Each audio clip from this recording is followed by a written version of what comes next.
Hello, so my name's Frank Monkey. We're showing you some horde tips today.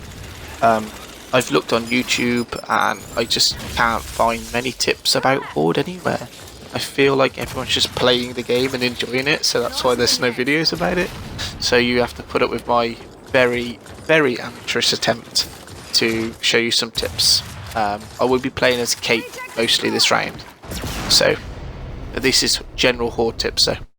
Okay, so the first things you should know is that there are 9 classes in Horde. I feel like this is my opinion, but I think there's 5 really strong characters and 4 not so strong. So Kate, Dal, JD, Marcus and Emil I feel like are the strongest. So if you've got a team, you want to be aiming for those 5. But at the core of that is you definitely need a scout and you definitely need engineer. Marcus is a tank, JD is a really good damage dealer, and Emil's sort of like a here and there. The 4 ones that are okay, the others are Sarah Connor, Kat, Jack and Bars. They're okay. I haven't experimented with them enough to sort of know exactly what they're good at the moment, but at the moment those 5 are the ones I've got that are pretty good.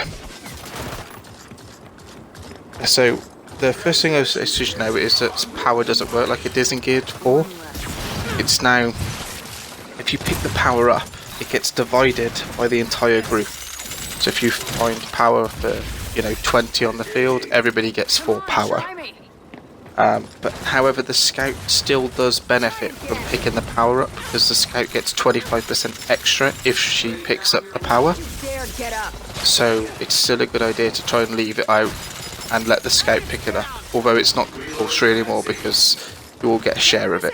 So it's just an idea, something to get used to. Gears 4 players know exactly what to do. Yeah, so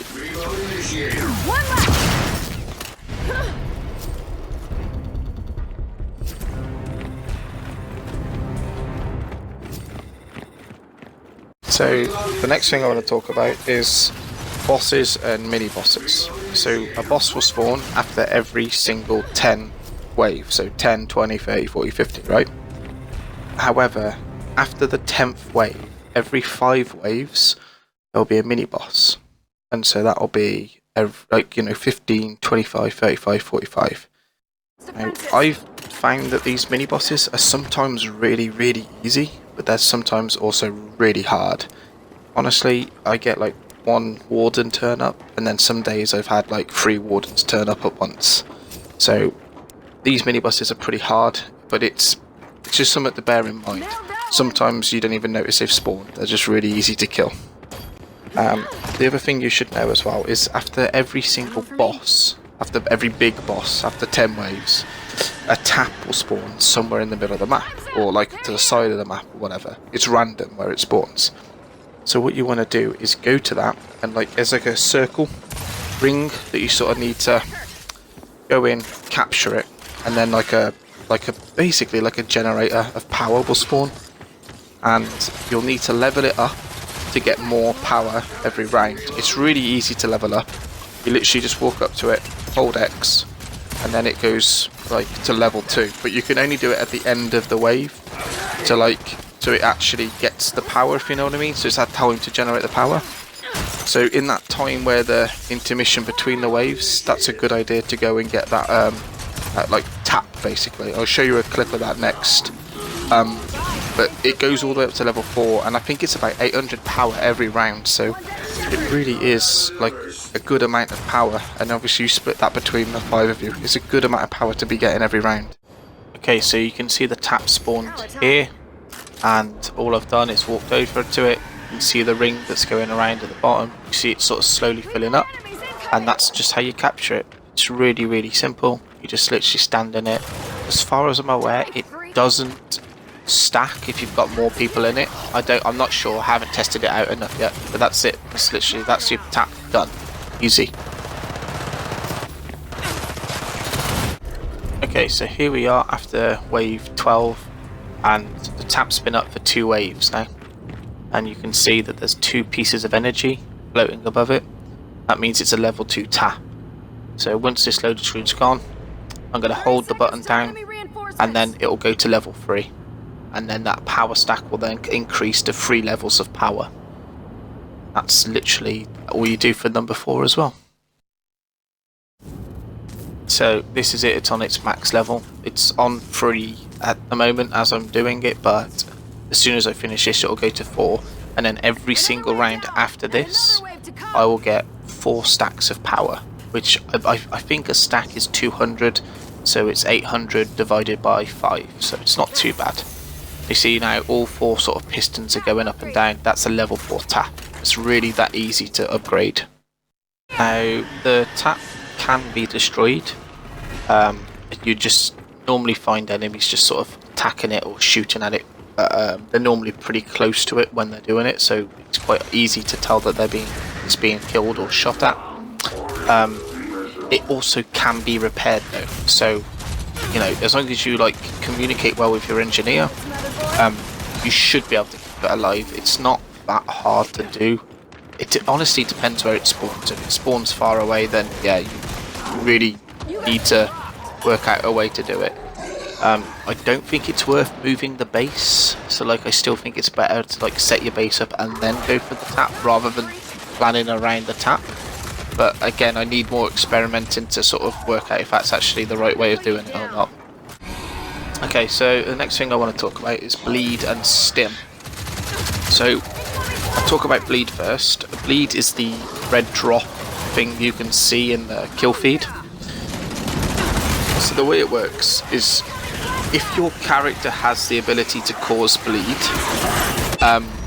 it basically is based off the amount of damage it does is based off skill cards. So what it is if you shoot an enemy, and with Kate it's on her shotguns, right? So you shoot an enemy, let's say your shotgun does 100 damage and your bleed is at 80% on your skill card, let's just for say that. You would do 100 for shotgun damage and then 80 for the bleed damage. However, the bleed damage isn't one set amount. It's like it hits the shotgun damage for 100, then let's say 80 again. It does 80 bleed damage, then another 80 bleed damage, and then another 80 bleed damage. So you can actually watch people like drop their health. So if you watch this clip here, you can see like in the corners, I'm shooting them once and they're dying because the bleed is just dropping the health down. It's really strong. I mean, it is really strong with Kate. But Emil's got it on his melee, and that's also really strong. At the moment, mine's on, I think it's on 90% my bleed is. So if my shotgun does 1,000 damage, I'm doing 900 damage in bleed 3 times over. So you can really see it stacks up, and you saw how quickly I destroyed that flock boss. It just absolutely decimates everything basically. I will put the I'll put an actual clip up of it just after this and show you exactly how it works. Okay, so I'm using the same clip again here. Ignore this first part, just look at the damage on the actual flock boss that's flying around. So you can see the damage on the health bar dropping a little bit, and then you see me hitting it again, and you can see the bottom of the red bar, see how that's going lower and lower even though I'm not shooting it. That is the bleed effect. Obviously I just got stunned here, but you can see how the idea of this works. You shoot your damage, it does the shotgun damage, then it does bleed, and I think it does it 3 times. So that's the easiest way to explain it. I killed the boss quite quickly here, so I think there's another boss, yeah. Okay, so hopefully this is a better version of it. So you can see me doing the shotgun damage, then you can see that bar going down even when I'm not shooting it. See it going down? That is the bleed. That is the bleed damage right there. That's how it works. And I mean, it's just crazy good with Kate. I mean, I have got it pretty high up at the moment on the cards, but the way it works is crazy good. It does so much damage, it's unbelievable.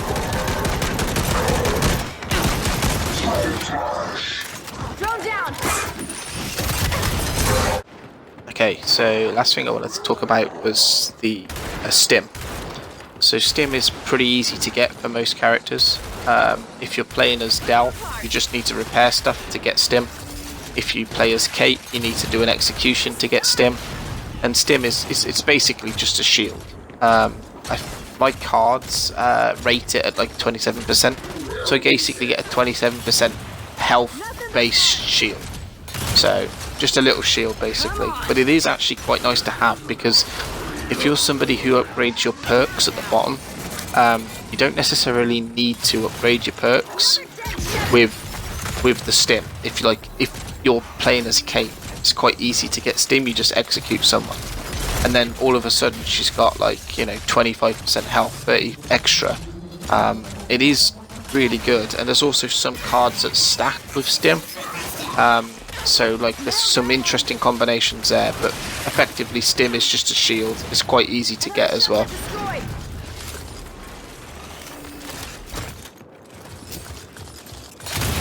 So just quickly now, end of the video, just wanted to talk about cloaking ability. The cloaking ability on Kate is pretty good, because you can like melee till your heart's content when you're cloaked, and you won't come out of cloaking. But the moment you shoot a gun, you will come out of cloak. So obviously it's got its own timer on it as well. But if you activate it and then shoot your gun, you're instantly out of cloak. But if you activate it and then you've got a 20-second timer to like melee and execute all the enemies you can. So I just wanted to throw that in there, because I've seen a lot of people like basically saying they're not sure how the invisibility works. As soon as you fire a weapon, cloak is ended.